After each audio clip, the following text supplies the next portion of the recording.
Telangana CM KCR ప్రస్తుతం ఢిల్లీ పర్యటనలో ఉన్న సంగతి తెలిసిందే. యూపీ మాజీ సీఎం ములాయం సింగ్ యాదవ్ అంత్యక్రియలకు హాజరయ్యేందుకు వెళ్లిన కేసీఆర్ అటు నుంచి అటే ఢిల్లీ వెళ్లిన సంగతి తెలిసిందే.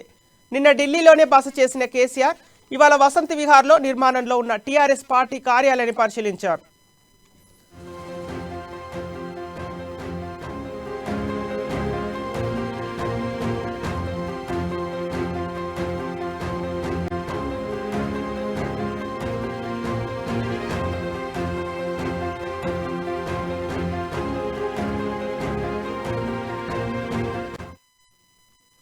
ఈ సందర్భంగా దాదాపుగా గంటకు పైగానే అక్కడ ఉన్న కేసీఆర్ కార్యాలయ నిర్మాణ పనులను పరిశీలించారు.